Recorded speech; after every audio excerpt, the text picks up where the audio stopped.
Olá, estudantes, tudo bem? Aqui é o professor Eduardo Félix, sou professor de língua portuguesa. E você que é do nono ano, que já me conhece, a gente já está muito íntimo, presta muita atenção na aula de hoje, tá? O tema da nossa aula de hoje é cordel, gênero textual cordel. Mas vamos falar sobre formalidade e informalidade da língua no cordel. Porém, antes de começarmos, vamos lembrar aquele desafio da aula anterior? Pois é, a pergunta foi essa aí, ó. A partir da leitura da primeira estrofe do cordel, A Força do Professor, de Braulio Bessa, identifique a quantidade de versos da primeira estrofe e como a chamamos. Foi essa aqui a estrofe, ó. A Força do Professor, né, de Braulio Bessa. Um guerreiro sem espada, sem faca, foi seu facão, armado só de amor, segurando um giz na mão. O livro é seu escudo, que lhe protege de tudo que possa lhe causar dor. Por isso eu tenho dito, tenho fé e acredito na força do professor. E aí vamos socializar as nossas respostas, eu tenho certeza que vocês acertaram. E a resposta é essa aí, ó. Identifique a quantidade de versos da primeira estrofe e como a chamamos. Se eu tenho 10 estrofes, eu vou ter uma 10ª, pessoal. Pois é. Parabéns para quem acertou e para quem não acertou, continua tentando, continua prestando atenção nas aulas, tá bom? Então vamos lá. Patativa do Assaré. Mas quem foi esse poeta, esse cordelista?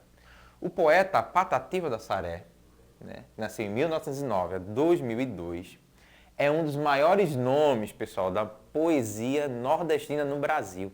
É um ícone. Reconhecido internacionalmente, sua obra conta sobre a vida do povo sertanejo, suas dores e lutas. Só que ele conta isso através de uma linguagem informal, com as palavras do homem simples da roça. Né? E eu convido vocês a, neste momento, a lermos Poeta da Roça, de Patativa do Assaré. Presta muita atenção na linguagem, presta muita atenção na forma como eu vou ler, tá? Vamos ler junto. Você de casa e eu aqui. Sou fio das matas, canto da mão grossa, trabalho na roça, de inverno e de estio. A minha chupana é tapada de barro, só fumo cigarro de paia de mil. Sou poeta das brenhas, não faço papé de algum menestré. O errante canto que vive vagando com sua viola, cantando pachola à procura de amo. Não tenho sabença, pois nunca estudei. Apenas eu sei o nome assinar. Meu pai, coitadinho, vivia sem cobre, e o fio do pobre não pôde estudar.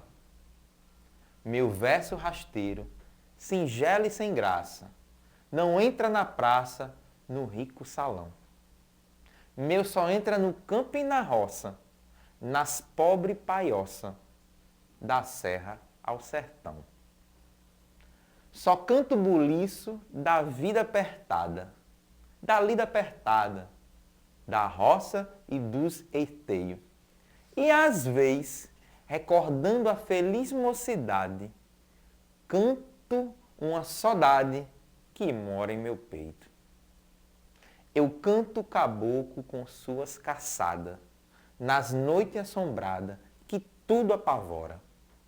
Por dentro da mata, com tanta coragem, topando a visagem chamada caipora. Eu canto o vaqueiro vestido de couro, brigando com touro num mato fechado, que pega na ponta do brado novio, ganhando no gil do dono do gado. Eu canto mendigo de sujo farrapo, coberto de trapo, mochila na mão, que chora pedindo o socorro dos homens e tomba de fome, sem terra e sem pão.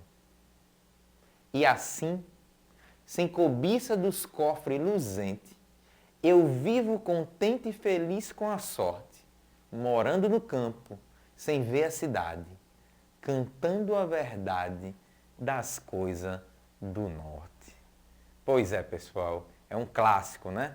Vamos estudar, vamos aprofundar agora sobre esse cordel aqui de Patativa do Assaré. Vamos fazer uma pequena análise. Observem aí. A recriação, o que a gente pode observar? Que há a recriação da fala típica do brasileiro do meio rural, certo? A gente vê aí pronúncia de certas palavras que nos ajudam a identificar o enunciador, o seu meio, e também por causa da menção explícita à roça, né? Que ele fala trabalho de roça, né? Ele diz. Então já fica claro aí sobre o enunciador.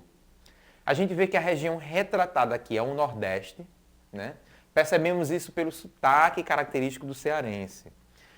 Ainda que no final ele diga cantando a verdade das coisas do Norte. Isso é coisa bem interessante para a gente falar, tá? Porque algumas pessoas mais simples, né? Antigamente, elas dividiram o Brasil em duas grandes regiões, Sul e Norte apenas. Então, quando as pessoas saíam daqui do Nordeste, né, daqui de Pernambuco, iam para o Sul, elas diziam que não saíam do Nordeste, saíam do Norte. Então era como se fosse Sul e Norte, basicamente, tá? Bom, a gente acabou de a fala típica do nordestino brasileiro. E a gente vai entrar agora sobre formalidade e informalidade, a linguagem formal e informal. Vamos entender o que é linguagem formal e o que é linguagem informal. Presta bem atenção. A linguagem formal, como já vimos, é também chamada de linguagem culta, variedade padrão. Está pautada no uso correto das normas gramaticais, bem como na pronúncia da palavra, ou seja, é o pleno domínio do falante, tanto da escrita, certo, quanto da fala.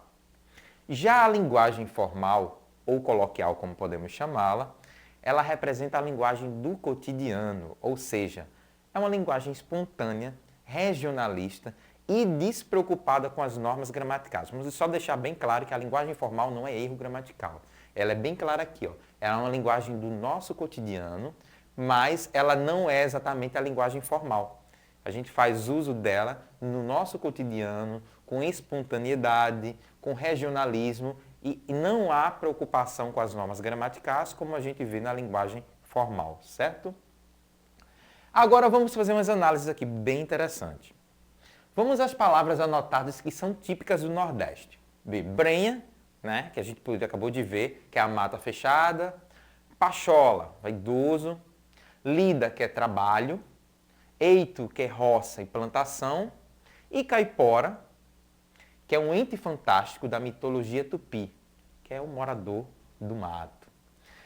Aí aqui a gente tem exemplos de frases que elas não obedecem às normas de concordância da linguagem escrita, mas identificam o enunciador em seu meio, ou seja, a gente percebe o contexto que ele está inserido pelas expressões que ele falava.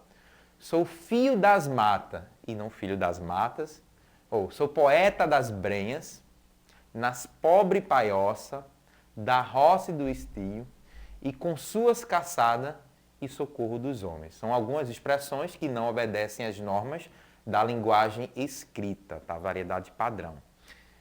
E a gente vai ver agora algumas palavras que são conhecidas aqui na nossa região, em nosso meio urbano, e no texto são pronunciadas de modo característico, identificando o falante ao meio rural a qual ele está inserido, que é a região Nordeste. Então vamos lá. Fio e não filho, trabalho e não trabalho, papel e não papel, argum e não algum, paioça e não palhoça, às vezes, que seria às vezes, e vaqueiro, que seria vaqueiro. Pois é. É bem importante salientarmos o seguinte, pessoal. Ter domínio da variedade padrão é fundamental para a nossa realidade de hoje. Mas falar bem e escrever bem é adequar a nossa linguagem, tanto oral quanto escrita, para o contexto de uso. O bom falante é aquele que sabe adequar a sua linguagem para o contexto de uso, certo? E vamos aprender a respeitar a fala do outro, aprender a entender o outro, sem nenhum tipo de preconceito, e muito menos o preconceito linguístico, tá? E eu convido vocês ao nosso desafio da aula de hoje. O desafio é esse aqui. Vamos lá. São duas perguntas. Primeiro, qual a variedade linguística que predomina no texto? É a padrão ou a não padrão? E a segunda pergunta é a seguinte. Há diversas palavras no texto associadas ao universo da roça do sertão. Cite algumas delas. Então, tomaram nota aí do desafio? Pois é. Então, no nosso próximo encontro, vamos socializar as nossas respostas, tá bom? Então, até mais, pessoal. Até o nosso próximo encontro e um grande abraço aí para vocês.